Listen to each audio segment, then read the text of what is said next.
오늘 우리에게 주신 하나님의 말씀은 신약성경 마가복음 8장 33절과 34절입니다.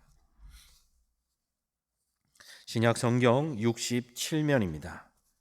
마가복음 8장 33절, 34절 말씀입니다. 예수께서 돌이키사 제자들을 보시며 베드로를 꾸짖어 이르시되 사탄아 내 뒤로 물러가라. 내가 하나님의 일을 생각지 아니하고 도리어 사람의 일을 생각하는도다 하시고 무리와 제자들을 불러 이르시되 누구든지 나를 따라오려거든 자기를 부인하고 자기 십자가를 지고 나를 따를 것이니라. 아멘. 오늘 우리가 부른 두 찬양과 마찬가지로 우리는 주님을 따라가기를 원하고 주님과 동행하기를 원할 때가 많습니다. 그러다 삶에 지치고 피곤하여지고 낙심하고 낭망하고 때로는 육신이 아프고 여러 가지 일이 잘 풀리지 않게 되면 우리는 예수님께서 나와 동행하지 않는 것 같은 그러한 의심이나 낙심함이 들 때가 자주 있습니다. 오늘 성경 본문은 예수님께서 예수님을 따라가는 방법을 가장 요약해서 말씀해 주고 있습니다. 여러분의 본문을 읽으면서 조금 낯선 느낌이 있었을 겁니다. 왜 본문을 오늘 두 절로 이렇게 잘라서 볼까? 사실 33절과 34절은 마치 그 문에 달려있는 경첩처럼 접히는 부분이 되겠습니다. 33절은 그 앞에 있었던 가이사라 빌립보에서 제자들과 예수님의 대화의 어떤 작은 결말입니다. 그리고 그것에 대한 새로운 복음의 대답을 주시는 것이 34절에 예수 그리스도를 따라가는 삶에 대한 비밀을 설명해 주고 있습니다. 그래서 앞에 있는 이야기들을 다 읽을 수 없기에 이렇게 경첩이 되는 33절과 34절의 연결점을 오늘 살피고 있습니다. 그러면 이 앞에 있었던 이야기는 무엇이고 뒤에서 전개되어야 할 이야기는 무엇인가? 우리는 그 그림을 가지고 오늘의 말씀을 들어야 하겠습니다. 우리도 우리의 삶의 많은 이야기들과 경험들과 또 관습, 문화, 전통 여러 가지 모양으로 설명되어지는 우리의 과거들이 있습니다. 그 중에 특히 종교적인 부분에서 우리도 모르는 사이에 한국의 역사, 우리가 흔히 말하는 반만년의 역사 속에서 여러 가지 종교가 우리의 삶에 깊이 뿌리 내리게 되었습니다. 그 중에도 불교는 몇백 년간의 역사를 가지고 있기 때문에 굳이 불교 신자가 아니어도 우리가 불교적인 용어가 민족의 언어로 자리를 잡은 것들이 많이 있습니다. 여러분도 이미 어느 정도는 알고 계시겠지만 몇 가지를 소개하면 이런 것들이 있겠습니다. 일상다반사라 이런 표현 쓰죠. 이게 차를 뜻하는 다자와 밥을 뜻하는 반자입니다. 그만큼 차를 마시고 밥 먹는 것처럼 일상적이고 당연한 일이다라는 불교 용어입니다. 또 신통하다 이런 말도 하죠. 이것은 이상하고 묘하고 뭔가 시기할 만큼 통달한 것이다 해서 불교의 범어 아비주니아라는 말에서 한국어로 의역된 겁니다. 뭐 많이 있습니다. 순간을 표현하는 찰나. 찰나는 불교에서는 75분의 1초입니다. 잘 계산이 안 되지만 어마어마하게 짧은 시간입니다. 이것도 원래 외국어인 범어 쿠샤나라는 말이 찰나라는 말로 바뀌어서 한국 땅에 자리 잡게 되었습니다. 또 흥미로운 단어도 있는데요. 건달도 불교에서 온 용어입니다. 사실 건달바라는 천상의 신성한 물을 주관하는 신의 이름이 건달바인데 그 신이 한가롭게 그 물을 지키고 있기 때문에 빈둥빈둥거리며 노는 사람들을 건달이라는 말로 한국 문화에서 정착되게 되었습니다. 이외에도 교회 안에도 그런 표현들이 있습니다. 듣고 놀라실지도 모르겠지만 장로, 전도, 출세, 참회 이것은 기독교의 복음이 우리나라에 들어오면서 한국어로 번역되는 과정에서 다른 종교에서 유사한 의미를 차용해 왔습니다. 물론 우리가 그것을 어떤 타종교의 신앙을 가지고 일상생활에 쓰지는 않습니다. 오랜 세월이 흘렀기 때문에 종교적인 의미들이 퇴색하였고 그냥 일반적인 언어로 자리 잡게 되었습니다. 그 중에서 참 흥미로운 단어가 하나 있는데 불교에서 온 주인공이라는 단어가 있습니다. 주인공이라는 말을 우리가 평소에 쓸 때는 어떻지요? 어떤 영화나 드라마나 소설의 이야기에서 그 이야기를 주로 이끌어가는 사람, 그 사람을 주인공이라고 이야기하죠. 그런데 불교에서는 득도한 사람을 주인공이라고 말합니다. 주인공은 외부 환경에 흔들리지 않고 번뇌에 흔들리지 않는 참된 자, 무아, 자신이 이제 사라진 무아의 지경을 이룬 사람을 주인공이라고 부른다고 합니다. 그러고 생각해 보면 우리가 드라마나 영화에서도 주인공은 어떠한 환경이 와도 우리는 알지요. 주인공은 실패하지 않는다라는 거. 주인공은 죽지 않는다라는 거. 주인공은 끝에 행복하게 끝난다라는 사실을 아는 것을 살펴보면 아마도 이 종교적인 의미가 세속에서 그렇게 뿌리 내리지 않았나 생각을 해봅니다. 그런데 우리가 세상을 살아가면서 우리 각자는 내가 주인공이라고 생각하는 사는 습관들이 있습니다. 내가 모든 것을 결정합니다. 오늘도 내가 교회에 가야 할지 말아야 할지, 오늘 아침에 무슨 일을 해야 할지 말아야 할지, 오늘 오후에는 어떤 일을 할지 내가 주인공이 되어서 내 삶을 결정합니다. 그래서 불교에는 그러한 번뇌와 욕심과 고난에 얽매이는 자아를 벗어버리라고 표현한 내용이 바로 무아지경입니다. 자신을 자꾸 부정해야 한다는 거죠. 근데 오늘 성경의 예수님께서도 예수님을 따라오려면 자기를 부인하고 쫓아오라고 이야기합니다. 그러다 보니 우리가 의도하지는 않았지만 민족 정신에 녹아져 있던 타종교의 영향, 무아지경이라는 개념이 서서히 자리 잡게 되었습니다. 그래서 자기를 부인한다는 것은 마치 내 안에 있는 어떤 욕심들을 걷어내고 어떤 잘못된 것들을 버리고 자꾸 비워내는 그 작업을 하는 것이 자기 부인이라는 생각을 가지게 되었습니다. 물론 성경에서도 그런 의미를 포함하고 있습니다. 그러나 예수께서 말씀하시는 자기 부인은 그러한 좁은 범위가 아니라는 거죠. 불교에서 쓰는 용어처럼 자기를 비워내는 것, 공하게 만드는 것이 예수 그리스도께서 말씀하시는 바로 자기 부인과는 같지가 않다라는 겁니다. 그러나 안타깝게도 시간의 힘을 우리가 거스를 수는 없지요. 한국인으로 태어났고 한국어를 쓰기 때문에 우리는 자기를 부인한다라는 말을 역사의 영향을 받아서 자꾸 비워내는 행위로 귀결되게 됩니다. 타종교에서는 이러한 모습들을 여러 가지 행실들로 보여줍니다. 돌을 닦으면서 자신의 잘못된 것들을 지워내려고 여러 가지로 행동을 하게 되는데 면벽 수도를 하거나 침묵 수행을 하거나 아니면은 티베트 불교처럼 오체투지를 한다고 해서 바닥을 엎드리며 몸에 상처를 내가면서 성지까지 기도의 순례를 하는 모습들을 여러분이 매체를 통해서 보셨을 겁니다. 우리도 그리스도인으로 살아가면서 이런 영향을 받다 보니 며칠을 금식했다, 내가 얼마나 누구를 도왔다, 구제했다, 내가 방언 기도를 한다, 못한다, 이러한 행위를 따라 우리의 자기 부인의 모습들이 자꾸 오염되어 가고 있음을 발견하게 됩니다. 그러나 성경을 살펴보면 자기 부인이라는 것은 종교적인 행위를 통하여 완성되는 것이 아님을 분명하게 보여주고 있습니다. 복음의 본질이 아닌 행위를 붙잡게 되면 우리는 하나님의 말씀을 듣는다라고 생각하지만 자기 부인이라는 단어가 타종교의 영향을 받은 문화의 모양으로 자리 잡게 됩니다. 새벽 기도에 한 번도 안 빠진 사람들이 자기도 모르는 사이에 교만해지기 시작합니다. 5일 금식한 사람보다는 열흘 금식한 사람들이 더 믿음이 좋다라고 오해하기 시작합니다. 그러나 예수님은 성경을 통하여 정반대로 이야기하고 계십니다. 구제에 대해 말씀하실 때 이렇게 이야기하십니다. 너는 구제할 때 오른손이 하는 것을 왼손이 모르게 하여 내 구제함을 은밀하게 하라. 은밀한 중에 보시는 너희 아버지께서 갚으시리라. 하나님의 마음에 구제함을 드러내는 것이지 세상에 드러내는 것이 아니라는 것입니다. 그러나 많은 구호단체의 현실들을 보십시오. 물질을 보내고 위로의 모습들은 있으나 사실 그 구제를 받는 대상자들의 형편을 깊이 이해해야 하는 구호단체는 많지 않습니다.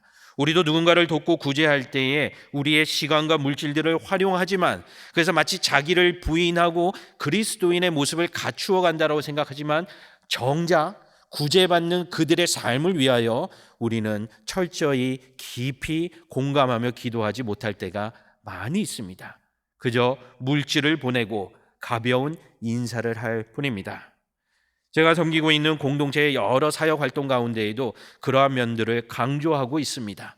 우리가 여러 불우한 형편에 있는 이웃들을 돕고 있지만, 물질로 돕는 것도 참 귀하지만, 더 나아가서 예수 그리스도를 따르려면, 자기를 부인하는 삶을 살려면 그 구제하는 대상들의 기도의 제목들을 가슴에 품고 그들을 위하여 시간을 정하여 기도하는 것이 더욱 중요하다는 것이죠. 예수께서 말씀하신 것처럼 내 구제함을 은밀하게 하라. 은밀한 중에 보시는 너희 아버지께서 갚으시리라. 하나님 앞에 기도하는 것이 그만큼 중요하다는 것입니다. 기도하는 행위에도 마찬가지입니다. 성경에도 그러한 인물들이 등장했던 것 같습니다. 너희는 기도할 때 외식하는 자와 같이 하지 말라. 그들은 사람에게 보이려고 회당과 큰 거리 어귀에 서서 기도하기를 좋아하느니라. 너는 기도할 때 내 골방에 들어가 문을 닫고 은밀한 중에 계신 내 아버지께 기도하라. 은밀한 중에 보시는 내 아버지께서 갚으시리라. 기도하는 것은 하나님과의 대화입니다. 세상을 사랑하는 마음으로 가슴에 품고 하나님의 나라의 임재를 소망하며 하나님 아버지 앞에 엎드려지는 것이 바로 기도의 본질입니다. 그것이 나를 주장하는 마음들을 제하여 버리고 하나님 나라를 내 마음에 채우는 자기 부인의 사건인 것입니다. 그러나 여전히 우리의 종교 활동들을 주변을 살펴보면 기도를 드러내는 분들이 많이 있습니다. 안타까운 경험이지만 제가 이전교회 사역할 때에 젊은 그룹들을 이끌고 연수를 떠난 적이 있습니다. 그런데요, 연수를 가서 이 젊은이들이 앞으로 어떻게 그리스도인으로서 세상에서 살아갈 것인가를 보여주기 위함인데, 만나는 모델들마다 다 어떤 분들이었느냐? 먼저 세상에서 성공해서 사장이 되고 소유주가 되고 성공했는데 예수도 믿었던 사람들입니다. 예수님으로부터 출발하여 세상에서 기독교 기업을 이룬 사람들이 아니라 사업을 하다가 예수님을 만난 사람들이라는 거죠. 그러니 제 마음에 그러한 걱정이 생겼습니다. 이 젊은이들에게는 어려서부터 예수 그리스도의 말씀으로 훈육되고 하나님 나라를 소망하는 마음으로 세상에 나아가서 누구는 과학자로, 누구는 예술인으로, 누구는 스포츠인으로, 누구는 기업가로 그것을 가르치기 위하여 연수를 떠나온 것인데, 모든 모델들이 세상에서 먼저 성공하고 나중에 예수님 만난 기업가들이었습니다. 왜 그렇게 강연자들이 선정되었는지 이해할 수 없었고, 2주간의 여행 가운데 하나님 앞에 기도하기 시작했습니다. 하나님, 이 그리스도인이라는 젊은이들이 복음으로 먼저 세움받고 그리고 나서 세상 가운데에 하나님의 일들을 꿈꿔야 하는데 만나는 이마다 먼저 성공을 하고 복음을 받아들인 분들입니다. 적절하지 않은 것 같습니다.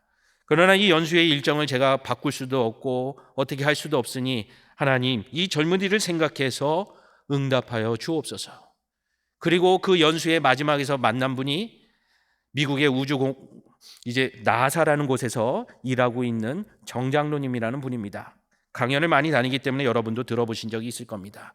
이분은 예수를 믿는 것으로부터 출발했습니다. 그리고 미국으로 갔고 그곳에서도 예수 믿는 사람으로 연구자가 되었고 우주항공국에서 근무하며 기업을 일으킨 사람이 되었습니다. 마지막에 그 강연자를 만나면서 하나님 앞에 참 감사했습니다. 함께 따라갔던 중고등부 학생들과 대학생들도 저와 교제하면서 그 이야기를 나눕니다. 앞에 만났던 분들은 다 먼저 성공한 분들인데 마지막에 결론을 내어준 이 장로님은 먼저 예수 그리스도 앞에 엎드려진 분이고 먼저 예수 그리스도를 인격적으로 만난 분을 만나게 되어서 참 감사했습니다라고 고백하는 것을 보았습니다. 저는 마음속으로 웃을 수밖에 없었습니다. 뭐가 잘못되었고 뭐가 잘됐다고 따지기보다는 연수기간 내게 하나님, 이 젊은이들 위하여 하나님께서 예비하신 분을 만나게 해주시고 그를 통하여 이 젊은이들이 하나님의 꿈을 꾸게 해주십시오 하고 은밀하게 저녁에서 숙소에서 늘 기도했습니다. 그리고 하나님이 응답해 주셨다라는 것이죠. 우리가 금식할 때도 마찬가지입니다. 예수께서 말씀하시기를 금식할 때 너희는 외식하는 자와 같이 슬픈 기색을 보이지 말라. 그들은 금식하는 것을 사람에게 보이려고 얼굴을 흉하게 하느니라. 너는 금식할 때 머리에 기름을 바르고 얼굴을 씻으라. 이는 금식하는 자로 사람에게 보이지 않고 오직 은밀한 중에 계신 내 아버지께 보이게 하려 함이라.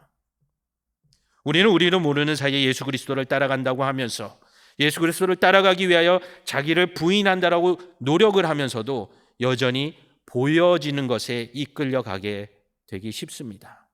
그러다 보니 어느 순간 나도 모르는 사이에 행위가 나의 믿음의 근거가 되는 안타까운 결론에 도달하게 됩니다. 성경은 분명히 말씀합니다. 사람이 의롭게 되는 것은 율법의 행위로 말미암음이 아니요 오직 예수 그리스도의 믿음으로 말미암은 줄을 알므로, 오직 예수 그리스도를 믿음으로 말미암아 예수 그리스도의 그 믿음의 사건이 우리에게 의로 칭함을 받게 되고, 우리가 그 의로 칭함 받음으로 말미암아 죄인 되었던 우리의 신분이 하나님의 자녀가 되므로 오늘을 살아갈 수 있게 되고 예수 그리스도의 제자가 되게 되며 하나님의 꿈을 꾸게 되는 것입니다. 그런데요, 세상의 질서, 철학, 다른 종교에서는 다르게 이야기합니다. 요즘에 그 종교 지도자들 사이에서 유행했던 즉문즉답이라는 강연 스타일이 있습니다. 종교 지도자들에게 참석자들이 어떤 인생의 질문들을 하면 그것이 어떤 주부의 이야기이기도 하고 직장인의 이야기이기도 하고 어린 학생들의 질문이기도 합니다. 그 이야기를 듣고 또 그 종교 지도자들이 이렇게 저렇게 대답을 해줍니다. 그럼 사람들이 하고 뭔가 깨달은 듯이 동의합니다. 근데 자세히 들어보면 그것만큼 공허한 대답이 없습니다. 이런 문제로 참 힘듭니다. 결론을 말하면 그럼 그 문제를 신경 쓰지 마십시오. 집착하지 마십시오. 관심 갖지 마십시오. 마치 해결이 된 것 같지만 공허함만 남겨줄 뿐입니다.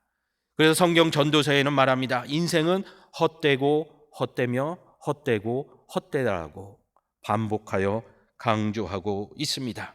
세상의 지혜는 우리의 죄의 문제들을 해결해 주지 못합니다. 세상의 종교들은 고통의 문제에 있어서 세상은 고통이라고 그냥 있는 그대로 답을 줄 뿐입니다. 어느 종교도 어떤 철학도 구원의 길을 우리에게 제시해 주지 못한다라는 것이죠. 그러나 오늘 예수께서 성경이 분명히 말씀하고 있습니다. 나를 따라오려거든 자기를 부인하고 십자가를 지고 나를 쫓으라고 말씀합니다. 12제자는 예수님을 따라갔습니다. 3년 동안 동행하면서 예수 그리스도의 말씀을 배웠습니다. 그러나 이들에게도 우리가 마치 불교의 영향을 받은 민족 정신이 있는 것처럼 이들도 유대교의 영향을 받았기 때문에 유대교의 문화의 관습에서 예수 그리스도를 이해하고 있었습니다. 오늘 이야기의 본문은 사실 예수 그리스도의 십자가의 사건의 전환점이 되는 곳입니다. 사도 베드로는 예수 그리스도의 십자가의 사건을 극구 만류하게 됩니다. 왜요? 그는 유대교의 관점에서 메시아를 기다렸기 때문이죠. 그들이 기다렸던 메시아는요, 로마 제국을 물리치고 이스라엘 민족을 독립시켜줄 뿐만 아니라 이스라엘이 최고의 으뜸가는 민족이 될 수 있게 해주는 것이 그들이 기다리던 메시아였습니다. 그런데 그들이 지금 따라가고 있고 시간을 투자했고 인생을 바쳤던 예수님이 십자가에 죽겠다라고 말씀하시니 받아들일 수 없었던 것입니다. 유대의 종교 지도자들도 마찬가지입니다.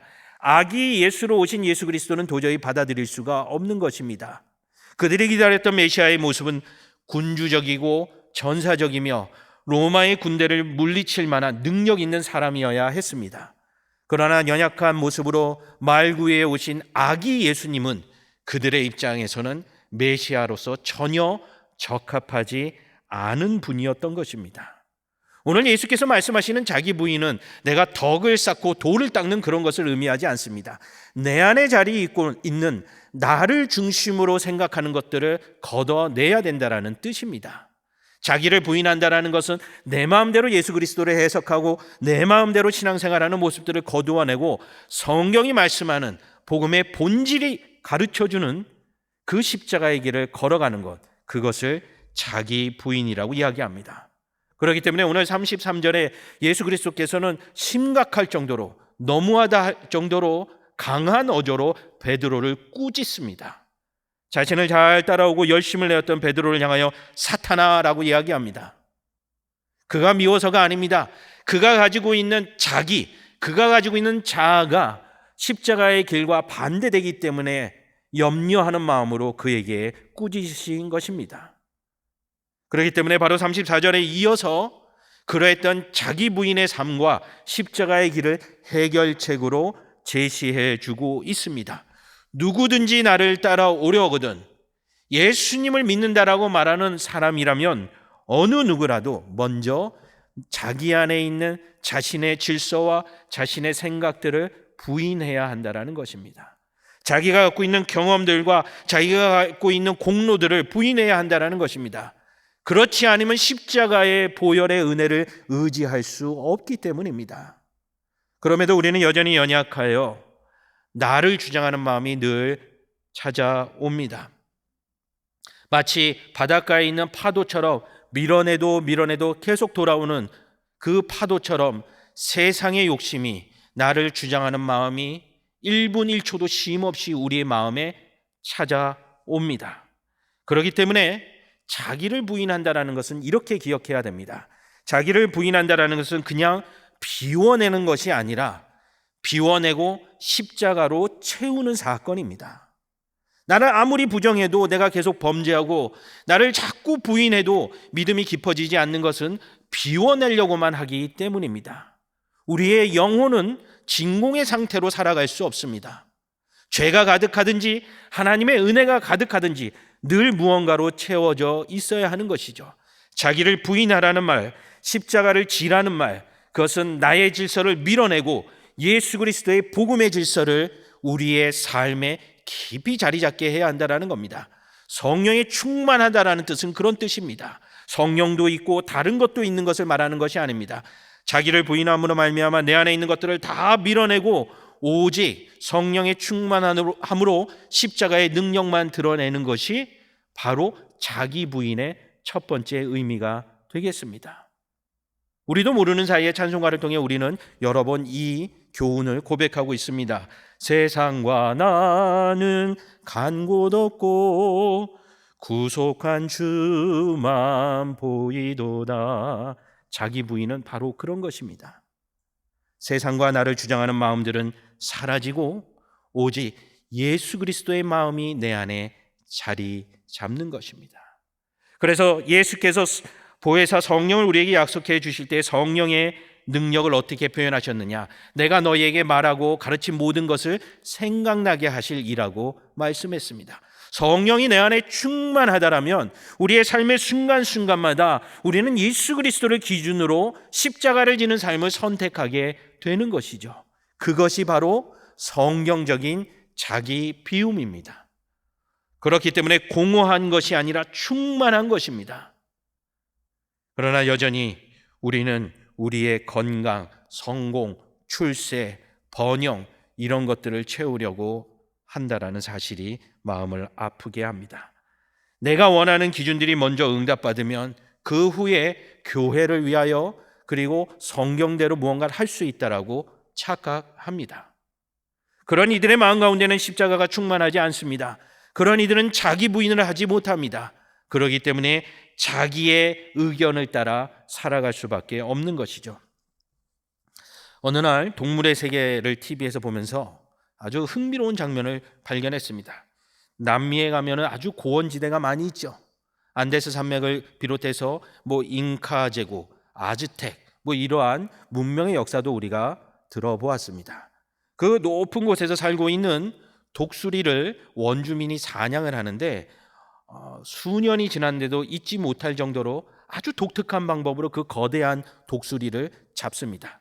더 충격적인 것은 그물이나 화살이나 올감이나 아무런 사냥 도구가 없다라는 겁니다. 맨손으로 잡습니다. 아주 간단합니다. 이 원주민이 큰 고기를 하나 준비합니다. 그리고 고기에 그냥 주는 것이 아니라 소금을 상상을 넘어설 정도로 가득 절여 놓습니다. 그리고 높은 산에 올라가서 넓은 들판에다가 큰 고깃덩이를 그냥 던져놓고 멀리 떨어져 숨어 있습니다. 그러면 하늘을 날던 독수리가 그것을 보고 내려와서 그 고기를 맛있게 먹습니다. 근데 먹고 나니 문제가 발생하죠. 자기도 모르는 사이에 소금을 너무 많이 먹다 보니까 어떻게 해야 됩니까? 물을 마셔야죠. 그래서 옆에 있는 웅덩이에 가서 물을 벌컥벌컥 마십니다. 그런데 소금을 적당히 먹은 정도가 아니기 때문에 독수리도 자신의 생각보다 물을 초과해서 마시게 됩니다. 그 다음에 독수리가 어떻게 될까요? 사냥꾼이 맨손으로 나타났습니다. TV를 통해서 그 모습을 보는데 안타까우면서도 참 웃음이 났습니다. 하늘을 날아야 하는 독수리가 날지를 못합니다. 배를 출렁출렁하면서 열심히 걸어서 도망갑니다. 사냥꾼이 여유롭게 걸어가서 독수리를 잡아 집으로 가져가는 모습을 보았습니다. 얼마나 어리석은 모습입니까? 고기가 놓여져 있으니 그것을 탐하였고 그것으로 자신을 채우려고 했습니다. 우리의 영혼도 마찬가지입니다. 우리가 세상에 무언가를 채우고 나면 하나님의 나라를 위하여 수고하고 헌신할 수 있을 것처럼 생각합니다. 그것은 물질만 있는 것이 아닙니다. 건강도 있습니다. 학력도 있습니다. 뭔가 언어적인 부분들도 있습니다. 여러 가지 우리의 삶의 모습들 가운데 우리는 마음의 소원과 기도의 제목들을 세상의 질서로 쫓아갈 때가 많이 있습니다. 그러면 자기 부인의 길은 멀기만 합니다. 성경은 처음부터 끝까지 자기 부인의 모습을 변함없이 보여주고 있음을 우리는 기억해야 합니다. 예수님의 겟세마네 기도의 장면을 읽어드립니다. 이르시되 아바 아버지여 아버지께는 모든 것이 가능하오니 이 잔을 내게서 옮기시옵소서.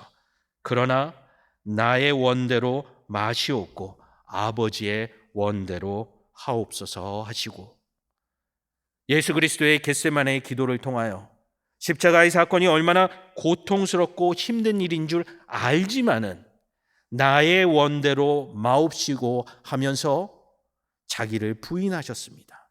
그리고 아버지의 원대로 하옵소서 하고 십자가의 길을 선택하셨습니다. 우리는 흔히 신앙생활하면서 자기를 부인하고 십자가를 지는 삶을 괴로운 삶, 고통스러운 삶, 금욕의 삶이라고만 생각을 합니다. 그렇기 때문에 신앙심이 깊은 사람, 어떤 신앙의 연륜이 오래된 사람, 소위 목회자나 수도자쯤 되어야 그런 길을 갈 수 있다라고 스스로를 변명합니다. 그러나 예수 그리스도의 십자가의 사건을 통하여 온 인류가 죄로부터 구원을 받는 약속을 얻은 것처럼 우리가 자기를 부인하고 십자가의 길을 갖는다라는 것은 그냥 슬픈 길이며 금욕적인 길이 아닙니다. 생명을 잉태하는 길이요 구원을 확인하는 길이라는 사실입니다. 십자가의 사랑을 기억하는 자들에게는 생명이 늘 있습니다. 그러나 그냥 금욕하고 검소하게 사는 사람들에게는 고통만 있을 뿐이지 생명이 함께하지는 못합니다. 예를 들어 어머니들은 사랑으로 자녀들에게 음식을 준비합니다. 어머니가 집안 살림을 하고 요즘 같은 경우는 맞벌이를 하기 때문에 직장 생활을 얼마나 힘들고 분주하고 바쁩니까?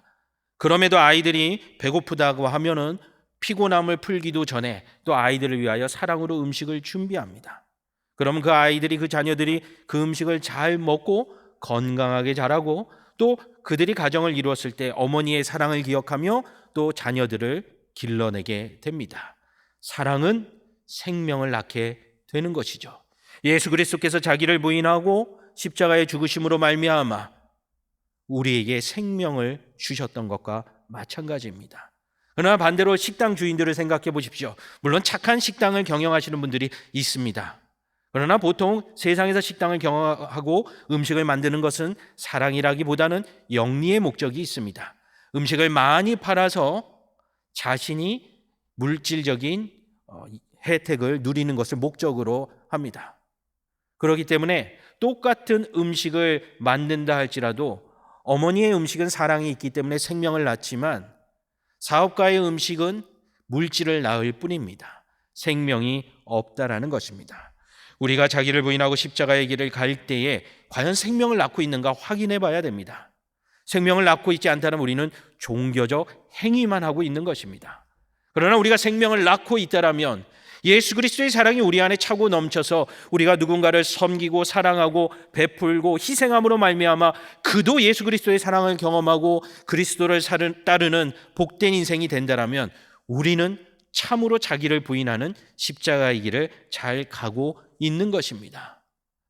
사도 바울도 고백합니다. 예수 그리스도의 모습이 자기 부인의 가장 결정체요 정점에 이르는 사건임을 이야기합니다. 그는 그뭐 하나님의 본체시나 하나님과 동등됨을 취할 것으로 여기지 아니하시고 자기 부인을 합니다. 오히려 자기를 비워 종의 형체를 가지사 사람들과 같이 되었고 자기를 부인하셨습니다. 사람의 모양으로 나타나서 자기를 낮추시고 죽기까지 복종하셨으니 자기를 부인하셨습니다. 그리고 곧 십자가에 죽으심이라. 오늘 예수님께서 베드로를 향하여 이야기하는 누구든지 나를 따라오려거든 자기를 부인하고 십자가를 지라는 것은 슬픔의 사건이 아닙니다. 구원의 사건입니다. 생명을 소망하게 되는 복된 소식입니다. 그렇기 때문에 자기를 부인하는 것을 우리는 우울하게 받아들일 필요가 없습니다. 소망으로 받아들여야 됩니다. 자기를 부인한다는 것, 십자가를 진다는 것은 나의 삶을 통하여 예수 그리스도의 사랑이 이 땅 가운데 전파됨을 이야기합니다. 그럼에도 말씀드린 바와 같이 우리의 삶에는 여전히 많은 유혹들이 존재합니다. 그것들을 물리쳐야 하는 일들이 우리 안에는 끊임없이 발생하게 됩니다. 존 버니언의 철로 역정을 보면 이 주인공인 크리스찬이라는 인물이 천성을 향하여 예수 그리스도의 편지를 가지고 가는 그 모든 여정 가운데 끊임없이 등장인물들이 나옵니다. 그들이 유혹을 합니다. 탐심, 또 돈을 사랑하는 애전시, 또 여러 가지 모습들로 세상의 유혹들이 크리스찬을 유혹했지만 그는 그것들을 다 물리치고 하나님 나라 앞에 도착하게 됩니다. 오늘 예수 그리스도께서 자기를 부인하라는 두 번째 의미는 우리의 삶에 찾아오는 많은 유혹과 조건들을 거절할 수 있어야 한다라는 것입니다.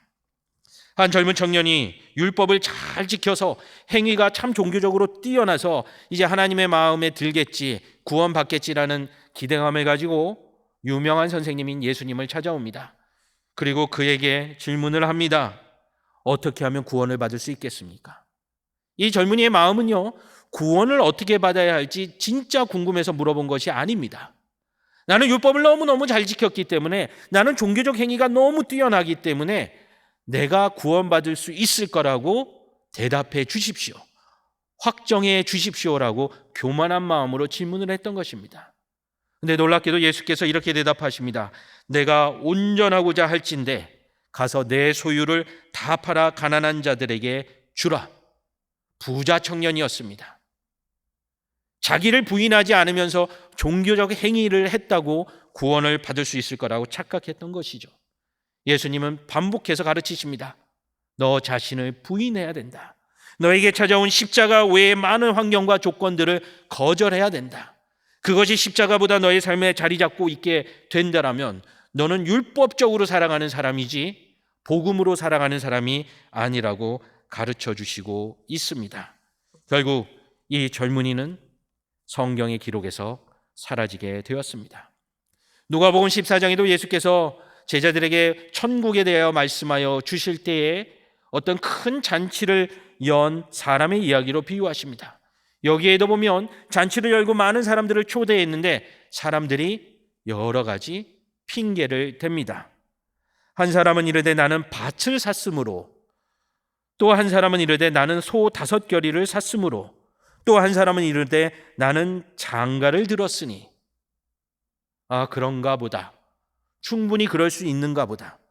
유대의 생활상에 기준했을 땐 충분히 예외가 될 수 있고 충분히 이해해 줄 수 있는 상황이었습니다. 그러나 예수님은 이 이야기를, 그럴 수도 있는 상황들을 풀어가시면서 이렇게 얘기하십니다. 종이 돌아와 주인에게 그대로 고하니 이에 집주인이 노하였다라고 이야기합니다.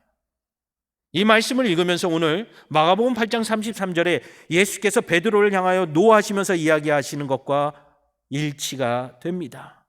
하나님 나라의 부르심에 대해서는 우리는 변명이 있어서는 안 됩니다. 내가 몸이 연약해서, 내가 지식이 부족해서, 내가 남자여서, 내가 여자여서, 내가 어린아이여서, 내가 학생이어서, 내가 이제 직장인이어서, 우리 안에는 이런 이유들이 많이 있습니다. 세상에 있는 사람들은 그것들을 다 이해합니다. 그럴 수 있지. 열심히 살아가다 보면 종교 생활이야, 나중에 나이 들고 좀 시간에 여유가 있을 때 해도 되지, 이런 생각을 하는 이들이 많이 있습니다. 그러나 하나님은 그것에 대하여 노하신다라고 무섭게 이야기하십니다. 우리가 그래도 되고 안 그래도 되는 선택적인 상황이 아닙니다. 우리가 자기를 부인하고 예수 그리스도의 십자가의 길을 따라가야 하는 것은 우리의 영혼의 구원의 문제입니다. 선택의 문제가 아닙니다. 반드시 따라가야 하는 하나님의 명령인 것이죠. 자기를 부인한다라는 것은 사실 하루아침에 되는 이야기가 아닙니다. 저희 개인적인 이야기입니다만 저도 20년 결혼 생활을 하면서 여러 가지 가정에 대소사들이 있어 왔습니다. 그때마다 가족들이 이야기를 하지만 어떤 부분에서는 의견이 많이 부딪히죠. 여러 구성원들이 가족을 이루고 살다 보니까 각자의 생각이 다르고 부딪히게 됩니다. 각자의 주장들을 피력하게 됩니다. 그런데요, 그렇게 부딪힐 때마다 제 마음에 찾아오는 기억들이 있습니다. 무엇이냐면 중학생 때부터 아내를 위하여 기도해왔고 아들, 딸을 위해 기도해왔고 미래의 사위와 며느리를 위해서 기도해왔다라는 거죠. 아들이 나올지 딸이 나올지도 모르는 중학생이 그런 기도를 한다는 게 무모하죠. 그러나 갈등이 찾아올 때마다 수십 년간 기도한 그 기도의 제목이 아까워서 억울해서 타협을 하는 것이 아닙니다. 그 기도 생활을 통하여 자기를 부인하는 습관들이 나도 모르는 사이에 내 안에 자리 잡게 되었던 것입니다. 사랑하기 위하여, 희생하기 위하여, 베풀기 위하여 기도해왔던 모습들, 사실 어릴 때는 그런 걸 몰랐습니다. 내 가정이 잘 되기를 바라고 좋은 배우자를 만나기를 바라고 좋은 자녀들이 태어나기를 바라는 마음에 내 욕심에서 출발했던 기도였습니다.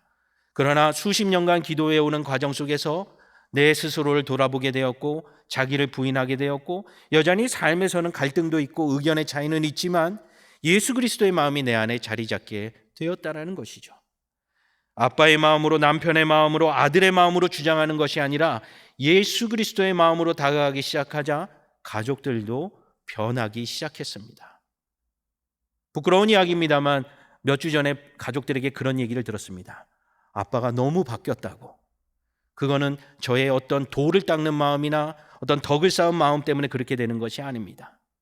예수 그리스도를 따라가고자 하는 열망 가운데 하나님께서 그렇게 조성해 오셨다라는 것이죠. 제가 부임한 지도 벌써 1년 반이 지났습니다. 근데 저는 벌써 12월이 걱정이 됩니다. 여러분이 다 마스크를 쓰고 다니시니 교인들 얼굴은 거의 파악하기가 어렵습니다. 12월이 되면 새로운 직분자들을 세워야 됩니다. 기존의 분들을 설득해가지고 2022년에도 섬겨주십시오라고 부탁해야 합니다. 참 두렵고 떨리는 마음이 제 안에 가득합니다. 그래서 기도를 이 여름에 벌써 시작합니다. 하나님, 성도들의 마음 가운데에 십자가의 길을 가기에 걸림돌이 되지 아니하도록 그들의 삶을 윤택하게 하시고 그들의 건강을 지켜주시고 그들의 기도의 제목에 응답해 주셔서 2022년에는 하나님 나라를 위하여 더욱 수고하고 애쓸 수 있는 교인들이, 자원하는 자들이 더 많아질 수 있게 해달라고 기도하고 있습니다. 여러분은 어떻습니까? 여러분의 앞날을 위하여, 2021년 하반기를 위하여, 2022년을 위하여, 남겨진 여러분의 삶을 위하여 하나님 앞에 자기를 부인하며 기도하고 계십니까? 자기를 부인하고 십자가를 지는 삶들을 기억할 필요가 있습니다. 그럴 때에 하나님께서 십자가의 삶을 우리에게 허락하여 주실 줄로 믿습니다. 결론을 맺습니다. 예수 그리스도께 꾸지람을 들은 베드로는 어떻게 됐을까요? 놀랍게도 자기를 부인했고 성령 충만하게 되었습니다. 성전 비문에 앉은 자에게 이렇게 얘기합니다.